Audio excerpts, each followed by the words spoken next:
The cowboy man used his last $3 to buy the Apache woman from slavery, to buy her freedom. Before we dive into the story, don't forget to like the video and tell us in the comments where you're watching from. The trading post at the edge of town wasn't much to look at. Its boards were sun-bleached and warped, patched in places with whatever the owner could scavenge. Rusted tin, a broken wagon wheel, even hide stretched tight across gaps where daylight slipped through. The inside carried the smells of sweat, damp leather, stale tobacco smoke, and the sour stench of spilled whiskey left too long on the floorboards. It was the sort of place where men came to trade pelts, buy cheap liquor, or pick up supplies before heading back out into the emptiness of the territory. Clay Mercer pushed the door open with his shoulder, the hinges groaning. His boots were caked with trail dust, and the brim of his sweat-stained hat shaded most of his face. Asha stayed closest to Levi, working beside him at the corral, handing him nails, her shoulder brushing his arm as though reminding him she was there. The bond between them had grown stronger since the storm, unspoken but undeniable. One afternoon, word came from town. A trader who passed by stopped for water at Levi's well and carried news in his casual way. Heard those ranch hands got themselves drunk again. Sheriff's keeping an eye. Says they won't risk pushing Boone no more. Reckon you made your point. He said it with a half smile, tipped his hat, and rode on. Levi stood silent a long while after the trader left, the bucket rope dangling in his hand. Relief pressed through him, but so did something heavier. He told himself he would go in, buy what he needed, and leave before the evening crowd filled the post. But the room wasn't as quiet as he hoped. At the far end, near the wall where sunlight bled through cracked boards, a man in a greasy vest tugged forward a young Apache woman. Her wrists were bound with rough rope, red marks burned deep into her skin from where she had been tied too long. She was barefoot, toes raw from dirt and splinters. Her deerskin dress clung to her body in torn shreds. The neckline ripped down and the side split, showing skin where the fabric had been pulled apart. She held herself upright, though her breathing was uneven and strands of her long black hair clung to her face. The trader lifted her arm like she was no more than an object. Strong enough to work, he barked, his voice heavy with drink. Quiet enough not to cause trouble. You won't find better stock in this territory. The words made Clay's stomach turn.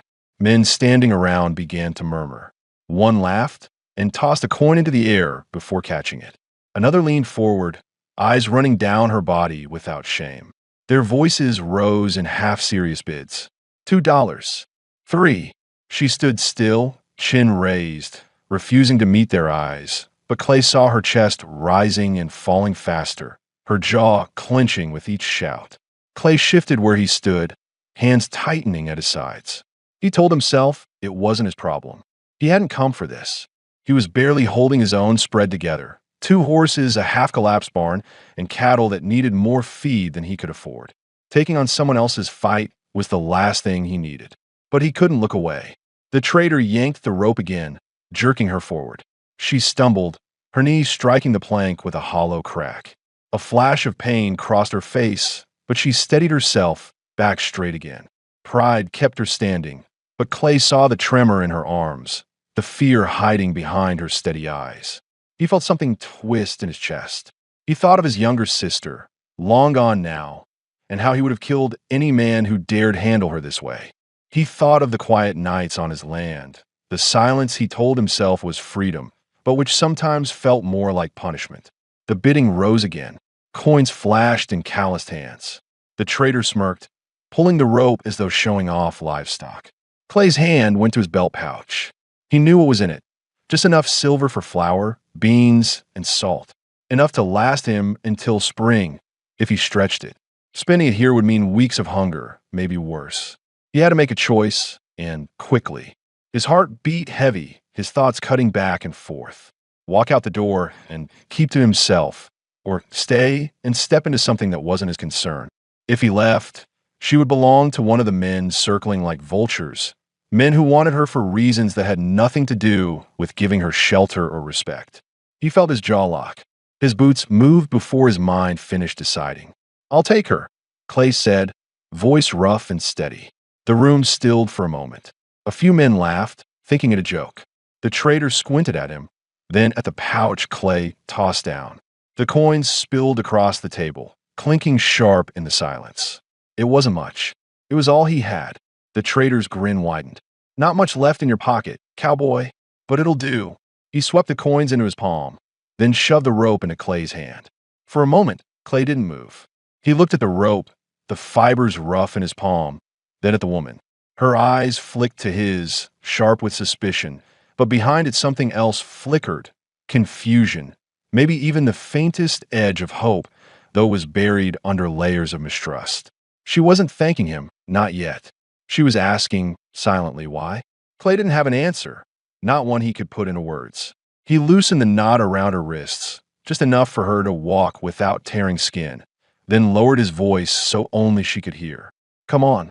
Outside, the sun beat down on the dirt street, townsfolk pausing to watch. Some muttered, others sneered. Clay ignored them, leading her to where his horse was tied. She hesitated, looking at the animal, then at him. For a second, he thought she might run. Instead, she placed her hand on the saddle and climbed up, her movements unsteady but determined. Clay swung up behind her, taking the reins. He didn't say a word as he nudged the horse forward, leaving the post behind.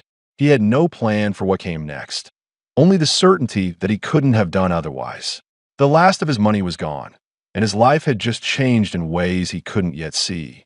The horse moved at a steady pace along the rutted trail leading out of town, hooves sending up small clouds of dust that clung in the fading sunlight. Clay kept his eyes forward, jaw tight under the shadow of his hat brim, hands steady on the reins though his stomach turned with unease. Behind him, the sound of the trading post grew fainter until it was swallowed by the open land. He didn't look back. He didn't need to. He could still feel the weight of the stairs, the muttered words, the quiet laughter that had followed them as they left. A man spending the last of his coins to buy an Apache woman. Some saw it as foolish, others as shameful, and more than a few assumed they knew exactly why he had done it. The truth was harder to name. The woman sat stiffly in front of him, shoulders drawn tight, her long black hair lifting slightly in the evening breeze. She hadn't spoken a word since climbing onto the horse, and Clay hadn't expected her to. He kept a careful distance, his chest not quite touching her back, though the space between them was thin. He could feel the tension in her body, the way she held herself as if ready to spring at the first chance. He wondered if she might try to run once they stopped. Part of him almost hoped she would, if it meant she could find freedom on her own terms. But another part of him, the part that had forced his hand in that trading post, wasn't ready to see her vanish into the dark hills, barefoot, hungry, and with nowhere safe to go. They rode until the town was no more than a smudge behind them, the land opening wide into rolling scrub and scattered mesquite. The sun dipped lower, painting the horizon with dull red light that would soon be gone. Clay's cabin wasn't far, a few miles from the creek that cut through the valley, but the weight of silence made the distance stretch. He cleared his throat, the sound rough after hours of not speaking. Name's Clay Mercer, he said, his voice low, uncertain if she'd answer at all. Got a place a ways out. Ain't much, but it's dry, and there's food. She didn't turn her head. For a moment he thought she might stay silent, but then, almost too soft to hear, she said, Naya. The word was quick, guarded, but clear. Clay gave a small nod she couldn't see. At least now he had a name to hold on to. He kept his eyes on the trail, but his thoughts turned. He wondered how long she had been kept like that, bound and displayed. He wondered who had captured her in the first place. Raiders, soldiers, or men who made their living hunting the vulnerable. He didn't ask. He could see by the rigid way she sat, the shallow rise and fall of her chest, that questions would only build more walls. The sky was nearly dark by the time they reached the cabin. It stood plain and weather-worn. A single-room structure Clay had built himself over years of piecemeal work. The corral leaned against one side, holding his two horses. The barn sagged in places, a roof half covered with patch boards, but it still kept the worst of the weather out. Smoke stains marked the chimney, and the door creaked when he pushed it open. It was no fine home, but it was the only thing he could call his. He dismounted first, then held the reins while Naya slid down. She moved cautiously, as if expecting a trick, her bare feet touching the packed earth with a wince. Clay noticed the raw skin along her soles, dirt pressed deep into the cuts.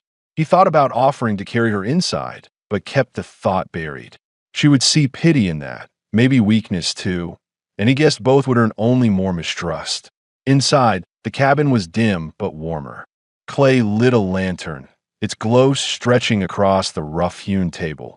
A single cot against the wall, and a stone hearth where the ashes from the morning fire still smoldered. The room smelled of smoke, leather, and the faint scent of horse that clung to his clothes. He set his hat on the peg near the door, then moved toward the hearth, crouching to stir the ashes back to life. Naya lingered near the door, her back straight, eyes darting across the space as if measuring the distance between every object and every way out. She didn't sit. She didn't relax. Clay kept his movements slow, deliberate, letting her see he wasn't in a hurry to corner her. "I'll get food started," he said, voice even. He took a tin pot, filled it from a small bucket of water near the door, and set it over the flames. He added beans from a sack, a pinch of salt from a jar. The work was simple, almost automatic. He'd done it so many nights alone that he barely thought about it. But tonight he felt every motion under her watchful eyes. When the beans began to soften, he ladled some into a tin plate and set it on the table. Then he stepped back, folding his arms loosely, and waited. For a moment, she didn't move. Her eyes flicked from him to the food, then back again, suspicion clear on her face. Slowly, as if testing a trap, she stepped forward and lowered herself onto the bench. She picked up the spoon and ate, careful, quiet, though the speed with which she swallowed told him how hungry she really was. Clay busied himself with cleaning his rifle on the other side of the room, giving her space. He thought about the questions she must have. Why did he spend his last coins? What did he expect from her now? He didn't have easy answers, not even for himself. All he knew was that the sight of her on that platform had torn something loose in him, something he couldn't have ignored without hating himself for it. When she finished, she set the spoon down carefully, her eyes rising to meet his for the first time since they'd left town. There was no thanks in them, not yet, only a sharp kind of measuring. She wanted to know what kind of man he was. He could see it plain. Clay nodded once, not looking away. "You'll sleep in here by the fire. Cot's mine, but the floor's warm enough. Tomorrow, I'll see about getting you shoes. You can decide if you want to stay or leave when you're stronger." Her expression didn't change, but her eyes lingered on him a moment longer before she lowered them to the firelight. Clay stretched out on the cot, boots still on, rifle propped within reach. His mind turned over the choices that had led him here. He had no money now, no plan for how to make it through the next weeks. He had brought a stranger into his home, a woman who had every reason to hate men like him, who might vanish the first chance she got. But as he lay staring at the low ceiling, listening to the faint rustle as she settled onto the blanket near the fire, he felt something he hadn't in years. The cabin no longer seemed as empty. Clay woke before dawn, the way he always did. The cabin was quiet except for the low pop of coals in the hearth. He turned his head slightly and saw Naya curled under the blanket near the fire. She hadn't moved much through the night. Her breathing was steady but shallow, her knees tucked up against her chest like she had learned to take up as little space as possible. In the faint glow, Clay noticed her hands resting near her face, the skin at her wrists raw from the rope that had bound her. He swung his legs over the side of the cot and pulled on his boots. For years he had lived by routine. Rise before the sun, split wood, tend the horses, and check the cattle. Nothing had changed that pattern except his own aging bones. But now there was someone else in the room, and it made each step heavier. He wondered if she would still be there when he came back in from the yard. Outside, the morning air bit sharp against his face. The ground was hard, the grass thin, and the horizon stretched wide with no sign of neighbors. His spread wasn't much. 80 acres that looked like more than they were, most of it too dry for good grazing.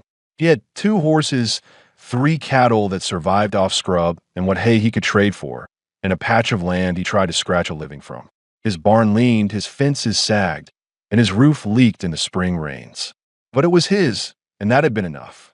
Until yesterday, anyway. He set to work with the axe, splitting logs and stacking them along the wall. Each crack of wood against steel echoed across the still land. As he worked, his mind circled back to the same question. What now? He had bought her freedom, but freedom without a plan was no kindness. She had no shoes, no supplies, and nowhere safe to walk to. He knew the nearest Apache band had been pushed north 2 winters back, and soldiers patrolled the hills beyond. If she tried to leave on her own, she wouldn't make it far before hunger or worse caught her. By the time he returned inside, the sky had begun to pale. Naya was awake, sitting cross-legged near the fire, watching him with the same sharp eyes as the night before. She hadn't touched anything in the cabin. The tin plate from supper was still on the table, the spoon resting neat inside it. Her hair fell loose around her shoulders, tangled but still striking in the lantern light. Clay set the wood down by the hearth. "You eat?" he asked, though he could see she hadn't. She shook her head once, slow. He busied himself at the stove again, cooking another pot of beans. It wasn't much, but it was all he had. As he moved about the cabin, he felt her eyes on him, following every step, every sound. Not trust, just watchfulness, as if memorizing where he kept things, how close he came, what he might do next. He slid the plate toward her when the beans were done. This time, she didn't hesitate as long. She ate steady, each spoonful quick, but her back stayed rigid, ready to bolt if needed. Clay leaned against the table, arms crossed, keeping his voice even. "I'll ride into town tomorrow. Get shoes. Maybe a dress. You'll need both if you're going to decide whether to stay or go." Her spoon paused halfway to her mouth. She looked at him then, eyes narrowing as if trying to gauge his meaning. Stay or go? Was that truly her choice? He held her gaze, not moving, and after a moment, she set the spoon down again. "I don't trust you," she said finally, her voice low and rough. Her English carried the clipped edge of someone who had learned it secondhand, but her words were sharp enough. Clay nodded once. "Don't blame you." He didn't try to argue. He knew better than to expect trust bought with a handful of coins. She went back to eating, slower now. Silence filled the space between them, heavy but not unbearable. Clay let her finish before he spoke again. "I don't want nothing from you," he said, his voice steady. "Not food, not work, not what those men thought. You're free to leave. But if you do, I reckon you won't get far without shoes or supplies. So at least wait until you got those." Naya's jaw tightened.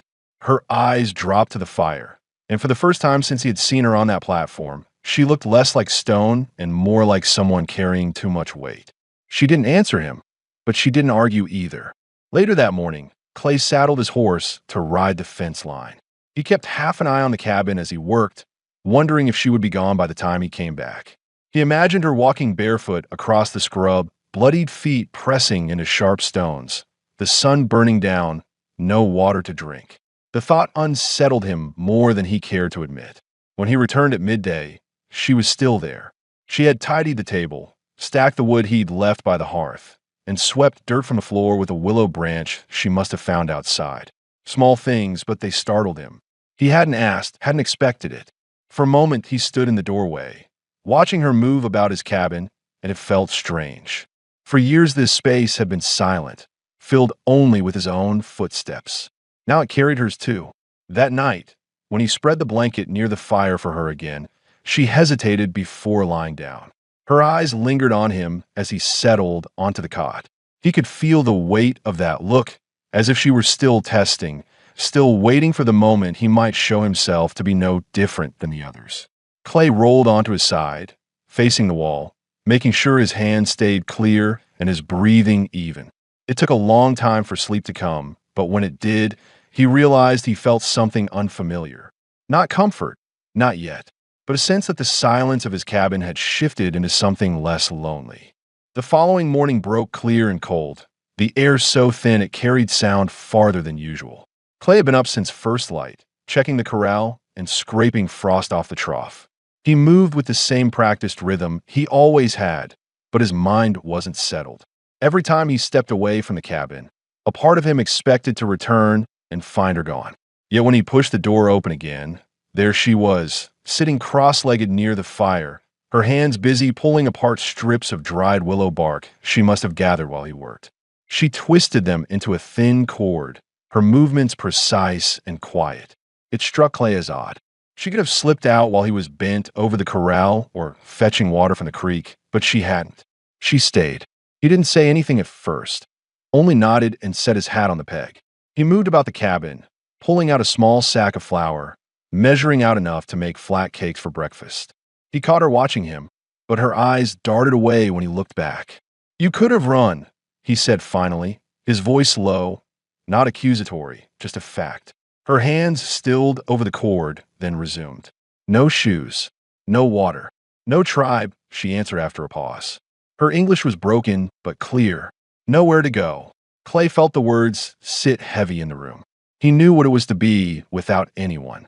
After the war, after losing his wife and boy to fever in the same cruel winter, he had cut himself off from people. He had worked cattle until his back broke down, then scraped enough money together to buy his friend's land when the man passed without kin. Since then, he had lived small, speaking little, because speaking only reminded him of what he no longer had. He wasn't about to lay all that before her, but the truth of it pressed against him. He set the skillet on the fire, the smell of browning flour rising, filling the cabin. He broke the silence. "I'll ride into town later. Bring back shoes. Something better than that dress, too."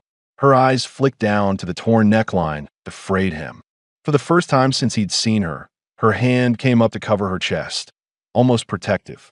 She didn't thank him, but she didn't argue either. By mid-morning, Clay saddled the horse. He hesitated at the door, looking back at her. "You'll be safe here. Don't open to anyone." Naya tilted her head, uncertain. "Who come?" Clay's jaw tightened. "Sometimes traders cut through, or neighbors ride by. Not often, but if they see you, there be talk." He didn't add what kind of talk. He didn't need to. She understood enough. The ride to town was long, and Clay felt the weight of every mile. He kept his hat low, kept his mouth shut when he stepped into the dry goods store. He bought a plain cotton dress. Nothing fancy, just sturdy, and a pair of shoes that looked close enough to her size. When the storekeeper raised a brow, Clay ignored it. He left quick, keeping his purchases wrapped tight under his arm. Back at the cabin, he found her sitting just where he left her, feeding sticks into the fire. She looked at the bundle he carried, suspicion clouding her face, as if unsure what it meant. He set it down near her without explanation. "For you." Her hands lingered over the fabric, testing the weight. She unfolded the dress slowly, eyes narrowing as though expecting some hidden demand. When none came, she folded it again and set it aside, her face unreadable. The days that followed settled into a rhythm neither of them had planned. Clay worked outside, splitting wood, mending the sagging corral fence, patching the barn roof. Naya remained close to the cabin, but each day she took on more small tasks. She swept dirt from the floor, fetched water from the creek in his dented pail, stirred beans at the stove when his hands were busy. She did it quietly without being asked, but also without warmth. It wasn't kindness, it was survival. At night, they stayed on opposite sides of the cabin. Clay on his cot, boots on, rifle within reach. Naya on the blanket near the fire. They didn't speak much, only enough to pass the day. But something began to shift. The silence between them was no longer jagged, no longer a thing that threatened to snap. It was stillness that carried weight, and in that stillness, they learned the shape of each other's presence. Clay noticed the way she held herself, always upright, proud, even with exhaustion weighing her down. He noticed the faint limp when she walked, likely from a knee she had bruised on the trading post plank. He wondered if she had been beaten before, but he never asked. He noticed too how her eyes softened slightly when she worked near the horse, the only time she seemed less guarded. Naya, in turn, studied him. She watched the way he moved, slow, deliberate, never rushing her, never crowding her. She saw how he set his tools aside at the same place each day, how he muttered under his breath when a fence post wouldn't hold. She noticed he never raised his voice, never touched her without cause. It didn't erase her mistrust, but it was different than what she expected. On the fourth day, a rider passed along the ridge beyond the creek. Clay was outside, repairing the gate when he spotted him. A neighbor, a man named Jeb Rollins, who had a mouth as loose as his morals. Clay's chest tightened. If Jeb caught sight of Naya, word would spread through town before sunset. He walked back inside, his boots heavy on the floor. Naya looked up from where she sat, mending the hem of the new dress with strips of cord. "Someone?" she asked. "Neighbor," Clay answered, voice low. "Keep away from the window." Her brows pulled tight. but she obeyed, drawing back into the corner where the shadows fell deeper. Clay stood near the door until the sound of hooves faded into the distance. Only then did he exhale. He knew it was only a matter of time before others learned she was here. And when they did, the questions would come hard. That night, as they sat by the fire, Naya finally asked the question that had been in her eyes since the start. Why you do this? Why spend your coins? Clay stared at the flames a long while before answering. His voice was steady but low. Couldn't stomach watching. That's all. She studied him, eyes searching for the piece that didn't fit. In her world, men didn't do things without reason. They didn't give without expecting. But Clay didn't say anything more. He simply leaned back, folded his arms, and closed his eyes against the firelight. The silence lingered, but it was no longer the same. By the fifth morning together, the rhythm of life in the cabin had changed in ways Clay hadn't expected. The chores were the same: splitting wood, hauling water, patching fences, boiling beans, but the silence carried differently. Where once the cabin had echoed with nothing but his own footsteps, now there were two sets moving across the worn floorboards. Naya's presence filled the space in small, steady ways. Her careful sweeping, the sound of her soft steps to the creek, the quiet clatter of her spoon in the pot. It unsettled him at first, then settled into something he couldn't quite name. Naya's health was improving slowly. The hollow look in her face softened after regular meals. The raw skin at her wrists had begun to scab over, though she still rubbed them absent-mindedly, as if the memory of ropes still pressed there. Her feet, cut and bruised from walking barefoot too long, remained tender. Clay noticed her wince sometimes when she moved across the packed dirt floor, though she tried to hide it. He left the shoes he had bought near her blanket, saying nothing. After a few days, she began to wear them, breaking them in with short walks outside the cabin. Clay never asked her to explain where she came from or how she had been taken. The answers might come one day, or they might not. What mattered was that she was here now. He knew the land well enough to realize she had nowhere else safe to turn. But word was already spreading. On his trip to town for supplies, Clay felt the weight of eyes on him heavier than usual. The storekeeper kept his questions short, but there was something in his stare, curiosity sharpened into judgment. A pair of ranch hands near the saloon muttered as Clay passed, their voices low but their laughter sharp. He ignored it, but it burned in his gut. Jeb Rollins must have spoken after spotting the figure near Clay's cabin days earlier. That meant talk was traveling fast, and soon it would become more than whispers. When he returned, Naya was standing near the corral, her hand brushing the flank of his gelding. She looked up as he approached, wary but calmer than before. The sight of her outside unsettled him. If neighbors had seen once, they could see again, but he said nothing, only handed her the small bundle he carried: salt, coffee, and a bit of dried pork. That evening, as they sat by the fire, she spoke first.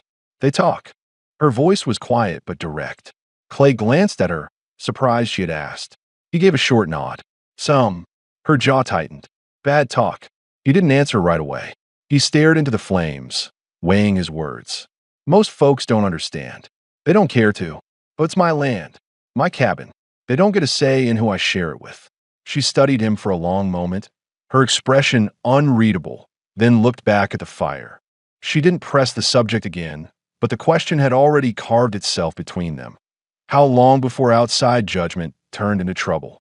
Days slid into a quiet routine. Clay noticed changes in small things. When she stirred the beans at the stove, she set aside a portion for him without asking. When he came back from working the fence line, she had already stacked fresh wood by the hearth.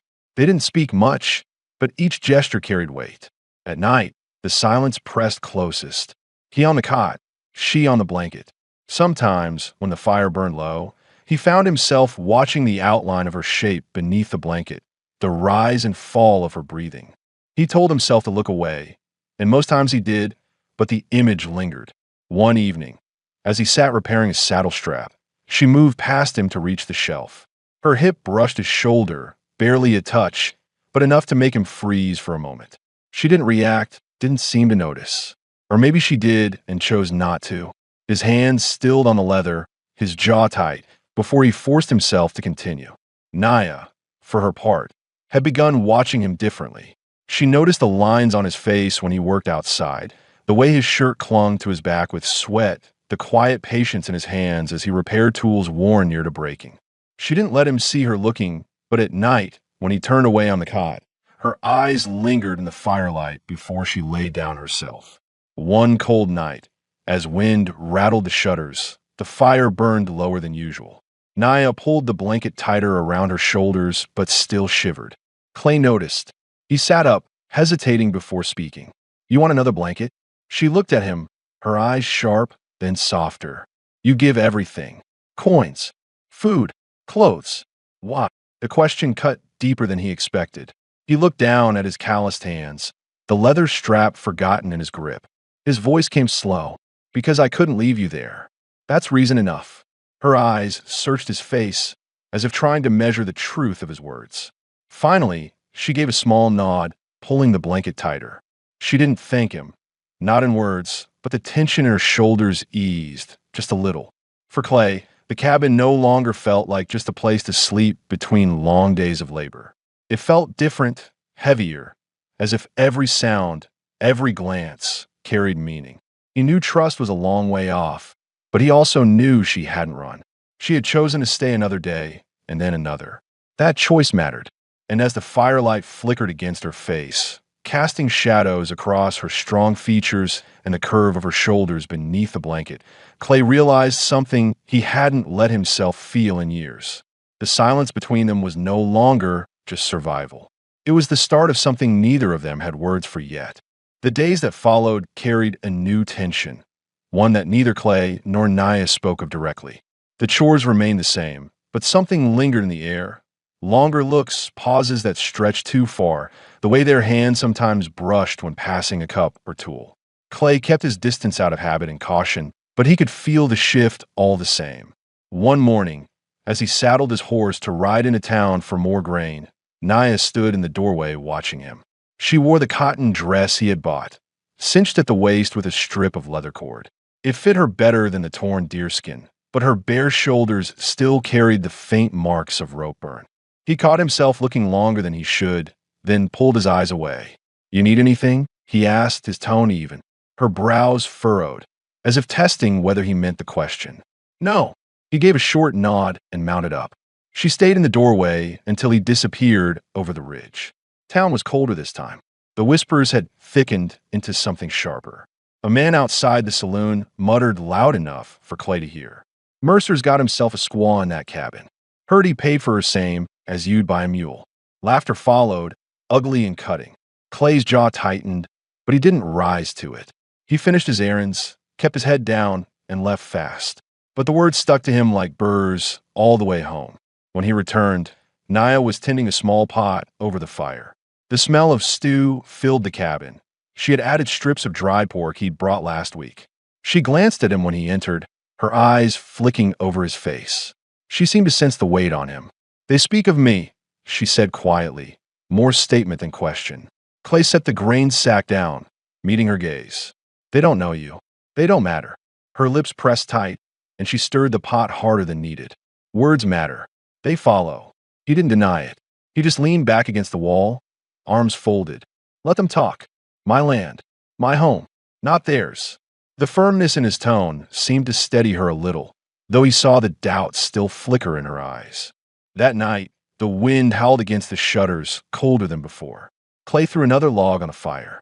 He sat at the table, oiling the rifle, while Naya sat near the hearth, mending her dress again with the thin cord she had twisted days earlier. Silence stretched, but it was softer than before. When she finished, she laid the dress aside and spoke suddenly, her voice low. "The man who sold me. He came to our camp with soldiers. Took many. Some killed. Some worse." Her words faltered, but she forced them through. "They sell us like cattle. Use us. You paid too. But you are not like them." Clay froze, the cloth stilling on the barrel of his rifle. Her words cut into him, sharp but true. He set the gun down slowly. "I didn't buy you to own you. I paid to stop them."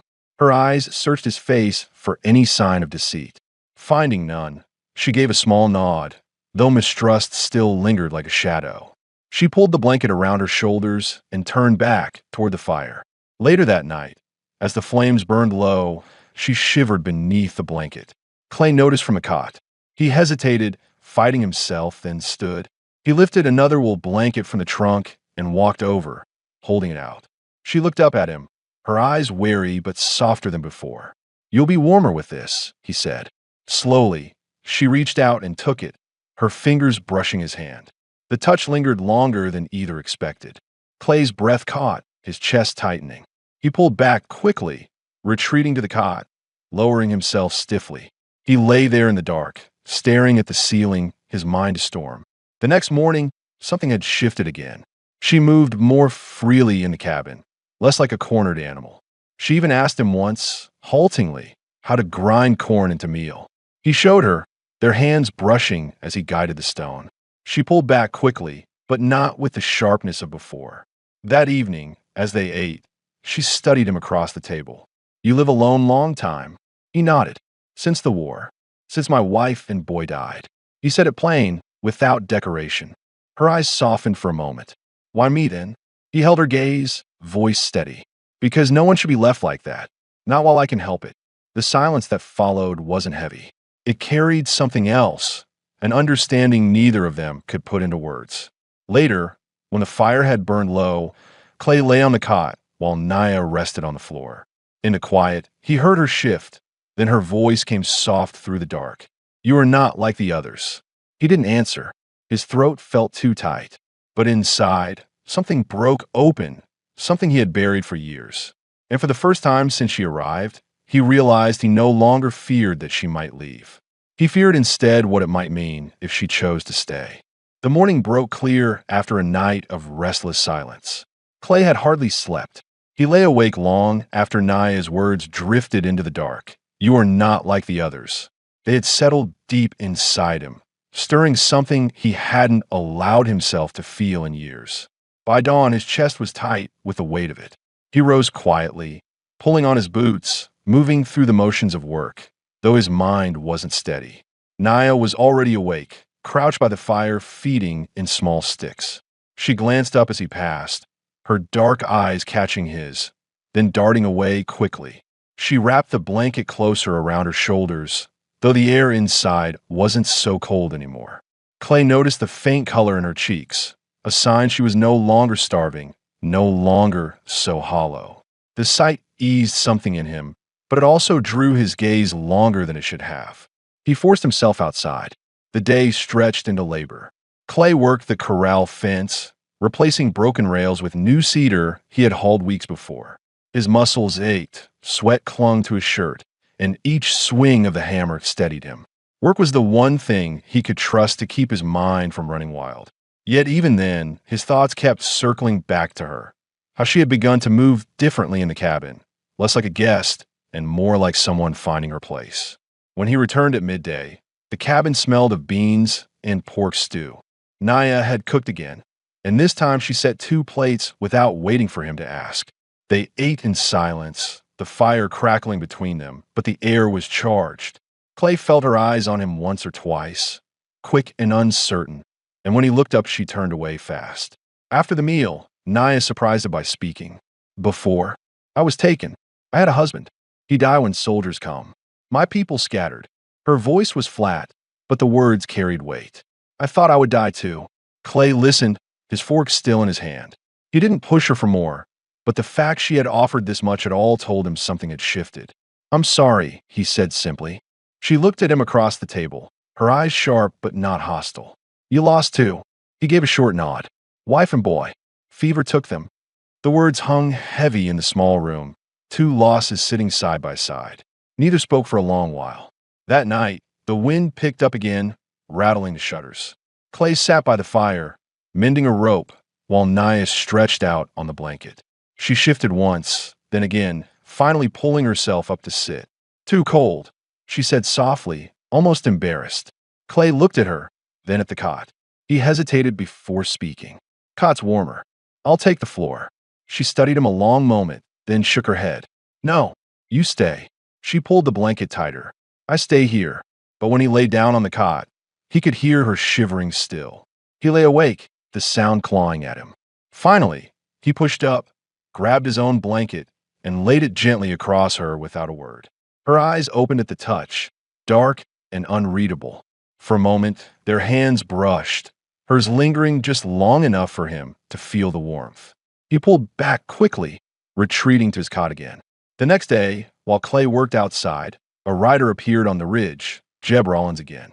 This time he slowed, reining in his horse to watch Clay hammering at the fence.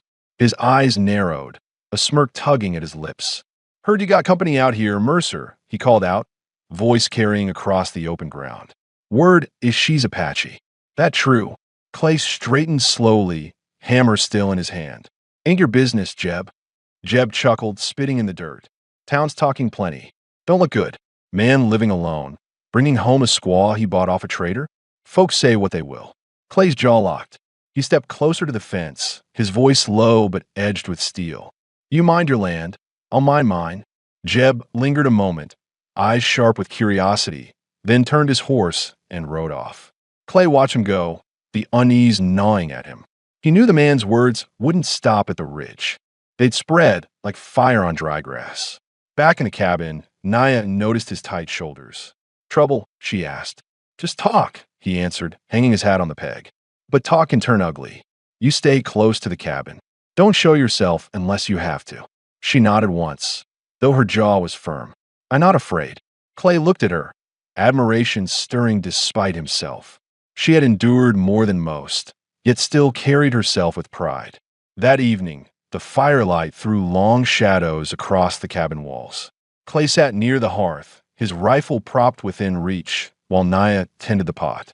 When she leaned over to stir, her neckline slipped, the fabric loose from too much wear. Clay's eyes caught for a second, his chest tightening, but he forced himself to look away. Respect was all that kept him steady, and he clung to it like a lifeline. But she noticed. She turned her head slightly, her eyes catching his in the flicker of firelight. She didn't pull the fabric up. She didn't move to hide. Instead, she held his gaze for a long moment, her face unreadable, testing. Clay's throat went dry. He opened his mouth, then shut it again. Finally, he said, his voice rough, "You're safe here. Don't ever doubt that." Her eyes softened, just slightly but enough. She looked back at the fire, the corner of her mouth tightening as if holding back words. That night, when she lay down on the blanket, Clay couldn't sleep. He turned on the cot, listening to the quiet, feeling the weight of her presence more than ever. After a long while, she spoke into the dark. "I think maybe you're different. Not all men are the same." He swallowed hard, staring at the ceiling beams. "I ain't perfect, but I'll never hurt you." Silence followed, but it wasn't empty. It was thick with something new, something fragile and growing. For the first time since she had stepped into his life, Clay allowed himself to believe she might truly choose to stay. The following days carried a weight that was different than before. Clay noticed it in the way Naya moved through the cabin. Her steps slower, her glances longer, the pauses between her words stretching as though she were measuring what to say and what to hold back. He noticed it most in the silence between them at night, when the fire burned low and every breath seemed too loud in the one-room cabin. On the morning after Jeb Rollins had ridden by, Clay stood out near the corral, checking the posts again, but his mind wasn't on the fence. He was thinking of the man's words, how they would twist through town like weeds. He didn't care much what people thought of him. He had lived with whispers for years, but the thought of Naya being spoken of as property, as shame, made his jaw grind tight. He had no words to fix it, only the promise in his chest that he would keep her safe. Inside, Naya had begun to claim small parts of the cabin as her own. She folded her blanket neatly each morning. She set the cooking pot in the same place on the hearth every night. She even repaired one of his shirts, the one torn at the elbow, leaving the stitching a little uneven but holding strong. Clay had picked it up without comment, but he had worn it the next day, and she had noticed. Neither spoke of it, yet said enough. Naya had cooked again, and this time she set 2 plates without waiting for him to ask. They ate in silence, the fire crackling between them, but the air was charged. Clay felt her eyes on him once or twice, quick and uncertain, and when he looked up she turned away fast. After the meal, Naya surprised him by speaking. "Before, I was taken. I had a husband. He died when soldiers come. My people scattered." Her voice was flat, but the words carried weight. I thought I would die too. Clay listened, his fork still in his hand. He didn't push her for more, but the fact she had offered this much at all told him something had shifted. I'm sorry, he said simply. You come back. Maybe, Clay admitted. But I'll handle it. Her eyes narrowed slightly. You protect me. Why? He set the knife down, looking at her straight. Because you deserve it. Simple as that. For a moment, she didn't move. Her eyes stayed on his, dark and searching, as though weighing the truth of his words against every betrayal she had known. Then she looked back at the fire, her lips pressing tight, but her shoulders eased. The night wore on, the storm beating hard against the cabin walls. Naya lay on her blanket near the fire, but sleep didn't come easy. She shifted, restless. Clay watched from the cot, his chest tightening as he saw her curl in on herself against the chill. Finally, he stood, pulling his blanket with him. He knelt beside her, holding it out. You'll freeze if you don't take this. She looked up at him, her eyes flashing with something between suspicion and something softer. And you? I'll be fine. His voice was firm, steady. Slowly, she reached for the blanket. Their fingers brushed again, longer this time, neither of them pulling back quickly. She spread the blanket over herself, then, after a pause, shifted it slightly, leaving room. Her eyes lifted to his, a question unspoken. Clay's throat went dry. His body ached to lie down beside her, but his mind fought against it. He stayed still until she whispered, I'm not afraid. The words hit him harder than he expected. His eyes narrowed, a smirk tugging at his lips. Heard you got company out here, Mercer, he called out, voice carrying across the open ground. Word is she's Apache. That true? Clay straightened slowly, hammer still in his hand. Ain't your business, Jeb. Jeb chuckled, spitting in the dirt. Town's talking plenty. Don't look good. Man living alone. Bringing home a squaw he bought off a trader? Folks say what they will. Clay's jaw locked. He stepped closer to the fence, his voice low but edged with steel. You mind your land. I'll mind mine. Jeb lingered a moment, eyes sharp with curiosity, then turned his horse and rode off. Clay watched him go, the unease gnawing at him. He knew the man's words wouldn't stop at the ridge. The kiss was soft, hesitant, but real, an unspoken choice passed between them. His hand rose, resting against her waist, but he kept it there, steady, letting her decide how far. When she didn't pull away, when instead she pressed closer, deepening the kiss, something inside him broke loose. For years he had lived in silence, in loss, in the belief that nothing could fill the emptiness left behind. Yet here, in this storm-lit cabin, with this woman who had every reason to distrust him, he felt life return. When they pulled apart, Naya's forehead rested against his. Her voice came low. You keep saying safe. Now I believe. Clay swallowed hard, his hand still warm on her waist. And I'll keep proving it. Clay's eyes caught for a second, his chest tightening, but he forced himself to look away. Respect was all that kept him steady, and he clung to it like a lifeline. But she noticed. She turned her head slightly, her eyes catching his in the flicker of firelight. She didn't pull the fabric up. She didn't move to hide. Instead, she held his gaze for a long moment, her face unreadable, testing. Clay's throat went dry. He opened his mouth, then shut it again.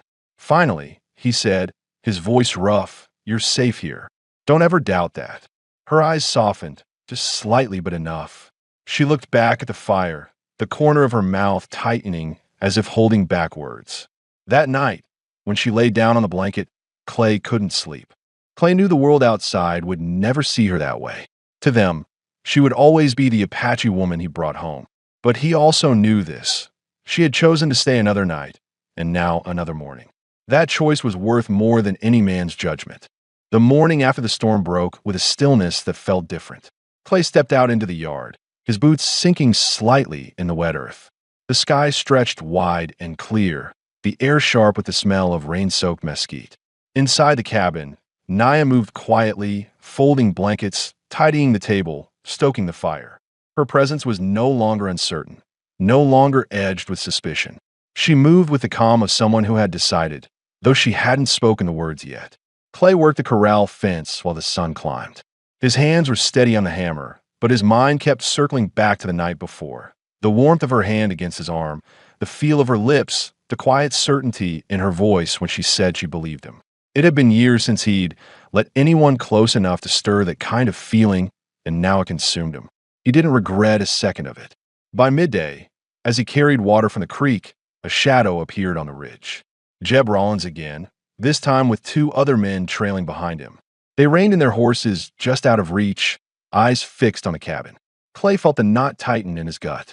He set the pail down slowly, his hand brushing the butt of his revolver though he didn't draw. Jeb called out, voice loud, carrying across the wet ground. "Mercer, folks in town say you've got a squaw holed up in there. They say you bought her. We don't take kindly to that sort of thing." Clay's jaw set. He stepped forward, planting his boots in the mud. "Ain't your business what I do on my land." One of the men snorted. "You think you could just bring one of them here? Act like it's normal? People are talking. Ain't right." Clay's eyes narrowed, his voice low but clear. "She's free. She stays because she chooses to. Any man who tries to say otherwise can answer to me." There was a tense silence, the three men shifting in their saddles. Clay's hand hovered near his revolver, but his voice never wavered. After a long moment, Jeb spat in the dirt and tugged his reins. "You'll regret it, Mercer," he muttered before turning his horse. The others followed. Clay stood there until their shapes disappeared over the ridge. Only then did he breathe, his chest heavy. He turned back toward the cabin, where Naya stood just inside the doorway. She had heard every word. Her eyes met his, steady and unreadable. That evening, after chores were finished, they sat by the fire. The silence between them felt charged, but no longer fragile. Naya stirred the pot absent-mindedly, her eyes distant. Finally, she spoke. "If I stay, they hate you more." Clay leaned forward, resting his elbows on his knees. "Let them. I've lived with people's hate before. Don't change what I do." She studied him, her lips pressing tight. "You want me to stay?" His throat tightened, but he didn't hesitate. "Yes. Not because I bought you. Not because I pity you. Because I want you here. With me." For a long moment she was silent, the firelight flickering across her face. Then she nodded, slow but firm. "Then I stay." The words landed heavy and certain. Clay felt his chest loosen in a way it hadn't in years. He reached into the small trunk at the foot of his cot, pulling out something he had worked on that afternoon. A thin band of iron, hammered smooth, shaped with the same hands that had built every board in the cabin. He held it out, awkward but steady. "It ain't much," he said, "but it's what I can give. A promise." Her eyes widened slightly. She took the band in her fingers, turning it over in the firelight. Then she looked back at him, her voice steady. "I wear it, because I choose." He slid the ring onto her finger, his calloused hand trembling slightly. She let him, her eyes never leaving his. Then, slowly, she leaned forward, her lips brushing his. The kiss was deeper this time, sure, filled with something more than need. It carried belonging, choice, and the promise of a life no one else would define for them. That night, they lay together not as strangers bound by chance, but as two people who had chosen to stay. Clay wrapped his arm around her waist, feeling her body rest against his with no tension, no hesitation. She whispered into the dark, "No one take me now." His voice came rough but steady. "Not while I breathe." In the days that followed, gossip in town grew, but Clay didn't care. He rode in only when necessary, and when men muttered, he ignored them. He had survived war, loss, and years of loneliness. No man's tongue could break him now. Back at the cabin, the land slowly turned green with spring, and Naya planted seeds by the porch, her hands pressing life into the soil. She laughed once at the horse's stubbornness, and the sound filled Clay's chest with something he thought he'd never hear again. The cabin was no longer just a shelter for one man. It was a home.